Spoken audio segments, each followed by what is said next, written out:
الحمد لله القائل كل نفس ذائقة الموت وإنما توفون أجوركم يوم القيامة فمن زحزح عن النار وأدخل الجنة فقد فاز وما الحياة الدنيا إلا متاع الغرور. أشهد أن لا إله إلا الله وحده لا شريك له وأشهد أن محمدا عبده ورسوله. اللهم صل وسلم على سيدنا محمد وعلى آله وصحبه أجمعين. أما بعد، فيا أيها المسلمون اتقوا الله، أوصيكم وإياي بتقوى الله فقد فاز المتقون. قال الله تعالى: يا أيها الذين آمنوا اتقوا الله حق تقاته ولا تموتن إلا وأنتم مسلمون.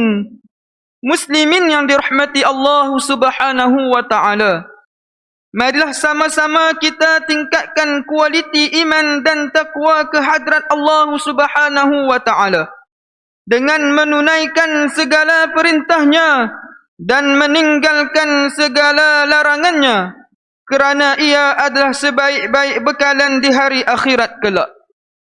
Khutbah Jumaat pada hari ini bertajuk Bila Israel datang memanggil. Muslimin yang dirahmati Allah sekalian, kehidupan manusia di dunia ini bermula dari rahim ibunya. Kemudian setelah hidup di dunia beberapa lama, ia pun akan menemui sebuah kenyataan yang tidak boleh dielakkan, iaitu kunjungan malaikat Israel mengambil nyawanya. Kehadirannya untuk mengambil nyawa manusia tanpa mengenal usia, tua atau muda, tidak mengenal kaya atau miskin, berkedudukan tinggi atau orang biasa. Dia tetap menjalankan tugasnya seperti yang diamanahkan kepadanya. Firman Allah Subhanahu wa ta'ala dalam surah Qaf ayat yang ke-19, A'udzu billahi minasy syaithanir rajim. وَجَاءَتْ سَكْرَةُ الْمَوْتِ بِالْحَقِّ ذَلِكَ مَا كُنْتَ مِنْهُ تَحِيدٌ. Dan apabila sampai ajal seseorang, datanglah sakratul maut membawa kebenaran yang telah dijanjikan, serta dikatakan kepada yang mengingkarinya sebelum itu, inilah perkara yang engkau selalu mengelak diri daripadanya. Ketika nyawa dicabut dan dipisahkan dari jasad, nafas kita terhenti, mulut terkunci, anggota badan lemah, pintu taubat ditutup. Yang kedengaran hanya tangisan dan rintihan keluarga yang ditinggalkan. Tiada sesiapa yang boleh menolong, menyelamatkan kita dari kematian. Walaupun di samping kita doktor pakar, tok bomoh, tok imam dan sebagainya. Mereka yang hidup di dunia bergelumang dengan dosa akan menghadapi kematian dalam keadaan terseksa dan ketakutan. Lebih-lebih lagi apabila Allah Subhanahu wa ta'ala memperlihatkan kepadanya neraka tempat tinggal mereka. Dikala merasai pedihnya kematian, Rasulullah sallallahu alaihi wasallam sebagai makhluk yang paling dicintai Allah Subhanahu wa ta'ala bersabda melalui sebuah hadis yang diriwayatkan oleh Sayyidatina Aisyah radhiyallahu anha, La ilaha illallah, inna lil mauti sakarat. Tiada Tuhan yang berhak disembah melainkan Allah. Sesungguhnya dalam kematian terdapat rasa sakit. Riwayat Al-Bukhari. Muslimin yang mulia, sesungguhnya perjalanan untuk menuju ke alam akhirat merupakan satu perjalanan yang jauh. Perjalanan yang bakal menentukan tempat yang kekal abadi, sama ada sebagai penghuni syurga atau neraka. Perjalanan tersebut bermula dengan kematian, kemudian bersemadi di alam barzakh, seterusnya pertemuan di padang mahsyar. Kerana kedahsyatan perjalanan itu, Rasulullah sallallahu alaihi wasallam bersabda, melalui sebuah hadis yang diriwayatkan oleh Sayyidatina Aisyah radhiyallahu anha, wallahi law ta'lamuna ma a'lam la dhahiktum qalilan wa la bakaitum katsira.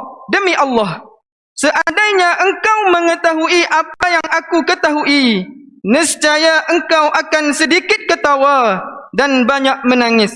Muttafaq alaih. Muslimin yang dirahmati Allah, merujuk kepada kitab Sabilul Azkar wal Iktibar, usia manusia dibahagi kepada 5.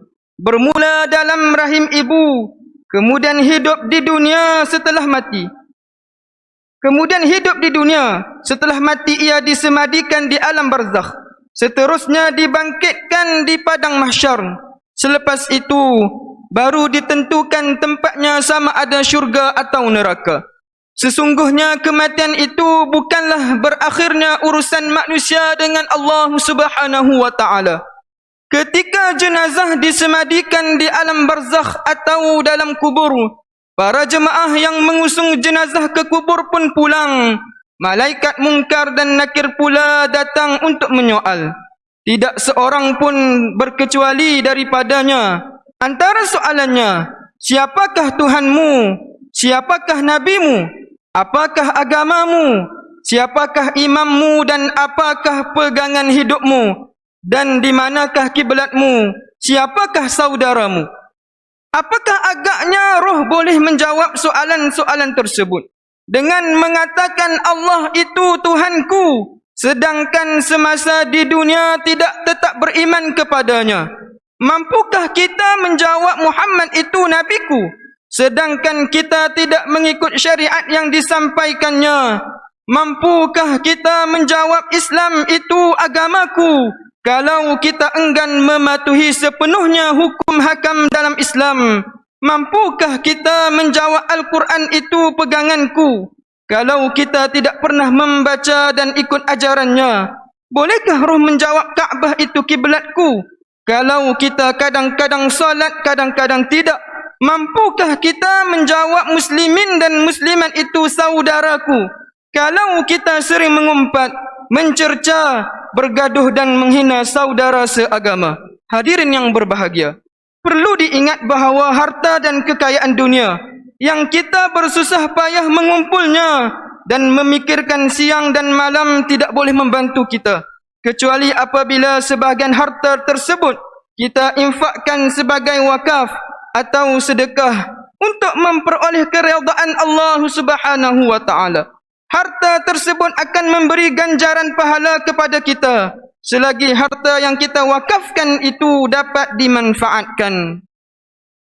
Sebuah hadis yang diriwayatkan oleh Abu Hurairah radhiyallahu an, bahawa Rasulullah sallallahu alaihi wasallam bersabda yang bermaksud, apabila mati anak Adam akan terputus amalannya kecuali 3 perkara, iaitu sedekah jariah, yakni wakaf, ilmu yang dimanfaatkan, dan anak soleh yang mendoakannya. Riwayat Muslim.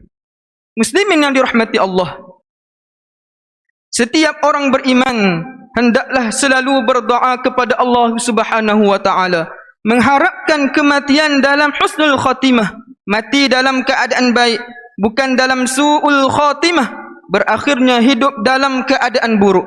Oleh itu kita disaran melazimkan doa, Allahumma khtim lana bihusnil khatimah wa la takhtim alaina bisu'il khatimah.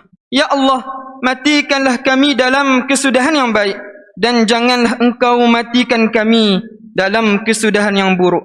Di samping itu, kita hendaklah segera bertaubat memohon keampunan kepada Allah Subhanahu wa taala dari dosa-dosa yang pernah kita lakukan, sama ada disedari ataupun tidak. Allah mengingatkan kita supaya taubat jangan ditangguhkan sehingga roh hampir keluar dari jasad.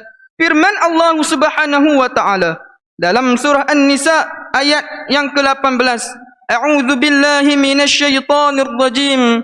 وليست التوبة للذين يعملون السيئات حتى إذا حضر أحدهم الموت قال إني تبت الآن ولا الذين يموتون وهم كفار أولئك أعتدنا لهم عذابا أليما. dan tidak ada gunanya taubat itu kepada orang yang selalu melakukan kejahatan. Hingga apabila salah seorang dari mereka hampir mati, berkatalah ia, sesungguhnya aku bertaubat sekarang ini, sedang taubatnya itu sudah terlambat. Dan demikian juga halnya orang-orang yang mati sedang mereka tetap kafir. Orang-orang yang demikian, kami telah sediakan bagi mereka azab siksa yang tidak terperi sakitnya. Hadirin Jumaat yang mulia, marilah kita siapkan sebanyak-banyaknya bekalan untuk menyempurnakan perjalanan menuju alam akhirat, iaitu dengan mentaati perintah Allah Subhanahu wa taala dan meninggalkan larangannya, serta melakukan amal saleh untuk kepentingan agama dan masyarakat Islam. Firman Allah Subhanahu wa taala dalam surah Al-Hashr ayat yang ke-18, A'udzu billahi minasyaitonir rajim. Ya ayyuhalladzina amanu ittaqullaha wal tanzur nafsum ma qaddamat lighad wattaqullaha innallaha khabirum bima ta'malun. Wahai orang-orang yang beriman, bertakwalah kepada Allah dengan mengerjakan suruhannya dan meninggalkan segala larangannya, dan hendaklah tiap-tiap diri melihat dan memerhatikan apa yang telah dia sediakan dari amal-amalnya untuk hari esok, yakni hari akhirat. Dan sekali lagi diingatkan, bertakwalah kepada Allah, sesungguhnya Allah amat meliputi pengetahuannya akan segala yang kamu kerjakan. Hadirin Jumaat yang dirahmati Allah sekalian, bagi mengakhiri khutbah ini, marilah kita menghayati dan mengambil pengajaran daripada saranan berikut. Yang pertama, umat Islam hendaklah yakin adanya hari akhirat, yang mana Allah Subhanahu wa taala akan mengadili amalan kita di dunia untuk ditentukan sama ada kita layak ditempatkan di syurga atau neraka. Yang kedua, umat Islam hendaklah meningkatkan amal soleh dan tidak menyekutukan Allah Subhanahu wa taala dengan sesuatu apapun. Yang ketiga, umat Islam hendaklah segera bertaubat, memohon keampunan Allah akan maksiat yang dilakukan dan mengqada amalan fardu yang telah ditinggalkan. A'udzu billahi minasyaitonir rajim. إنما التوبة على الله للذين يعملون السوء بجهالة ثم يتوبون من قريب فأولئك يتوب الله عليهم وكان الله عليما حكيما. Sesungguhnya taubat di sisi Allah itu hanya bagi orang yang melakukan kejahatan disebabkan kejahilan, kemudian mereka segera bertaubat, maka mereka itulah yang diterima Allah taubatnya, dan Allah Maha mengetahui lagi Maha bijaksana. An-Nisa ayat yang ke-17. Barakallahu li wa lakum fil Qur'anil azim wa nafa'ani wa iyyakum bima fihi minal ayati wad dzikril hakim wa taqabbal minni wa minkum tilawatah innahu huwas samiul alim. Aqulu qawli hadha wa astaghfirullah al-azim li wa lakum wa lisairil muslimina wal muslimat fastaghfiruh innahu huwal ghafurur rahim.